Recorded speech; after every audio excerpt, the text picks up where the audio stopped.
তুই মরে গেলে আমাকে কে দেখবে, কে ভাত দেবে?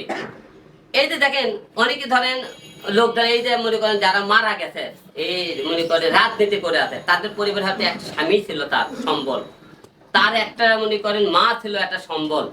এই তাদেরকে কি রাজনীতিবিদরা কয়দিন দেখে ভাই? আমার কেন আজই রাজনীতিতে আমি মূল্যায়ন পালো না? জনগণ আমাকে দালাল বলে, সত্যি কথা বললে আমাকে গালি দেয়, এখন কমেন্ট করে তুই আওয়ামী লীগের দালাল হয়ে গেছে, এর দালাল আমাকে এবং অনেকেই এই মারা পেশাব কয়েকে তোলা দ্বারা আমাকে সব আওয়ামী লীগের নাম কর, তো আওয়ামী লীগের ছেলে পেলে আমাকে বলে আওয়ামী লীগের নাম বলতে বলে।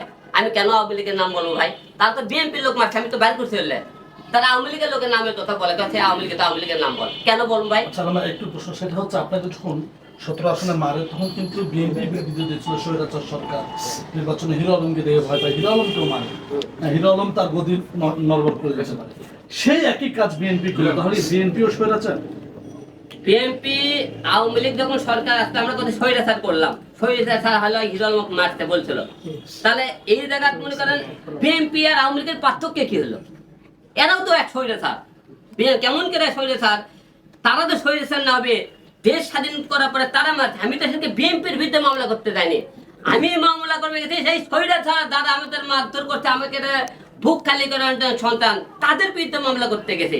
তারা এখন আক্রোশ, এই দেশ ভালো হবে না একটা কারণে আক্রোশ সাথে, এই যে আওয়ামী লীগ যখন ক্ষমতা ছিল বিএনপির অনেক সাধারণ লোক অনেকে মারছে, তারা সেই আক্রোশ করে দেখেন তারা 5 তারিখে তার মারধর শুরু করতে, আমার চোখের সামনে সেদিকে বিএনপি জরুরি অবস্থা মেডিকেলের সামনে কুপি কুপি মারলো বিএনপির লোক। আমি ছিলাম, আমি মেডিকেলে ভর্তি ছিলাম। তো তাহলে বিএনপি লোকেরা এরকম মারধর করে, তাহলে বিএনপি আর আওয়ামী লীগের মধ্যে পার্থক্য কি হলো? বিএনপি আওয়ামী লীগ দিকে অনেক মাছের বাজার হাট বাজার বস্তি টস্তি দখল করতে, আওয়ামী লীগ সরকার ক্ষমতা যাওয়ার 5 থেকে সেই দিন থেকে তারা সেই মনে করেন মাছের বাজার বস্তি বাস্তি তার দখল করা শুরু করতে। তাহলে আপনারা বলেন তার বিএনপি আর আওয়ামী লীগের মধ্যে পার্থক্য গেছে? অনেকে বলে হিরো আলম পাগল হয়ে গেছে, অনেকে কয় কি হলো আমার অনেকে দেখি ইন্টারভিউ করছে, অনেকে দেখি টক শো করতে হিরো আলমের নামে, কত হিরো আলম বলবাল বকতেছে, তারা আওয়ামী লীগের লোক, সে বিএনপির নাম কেন বলতেছে আমি জানি না। তার আমাকে বাংলাদেশের 52% না হলে বিএনপি থেকে এই কথাগুলো বলতেছে হিরো আলম স্বৈরাচার হয়ে গেছে। এখন স্বৈরাচার আমি স্বৈরাচার হয়ে গেছি, তারা মনে করেন ভালো বিএনপি স্বৈরাচার, হিরো আলম স্বৈরাচার। এখন হিরো আলম যে আমাকে বিএনপির বিরুদ্ধে কথা বলতেছে স্বৈরাচার, হিরো এখন ওরা বলতেছে তোরা হলে তুই হলে আওয়ামী লীগের লোকের নাম করছে না, ওরা আওয়ামী লীগের লোক মারছে, কিন্তু কেন মিথ্যা কথা বলবো? আপনারা মেরে ফেলবেন, মারেন।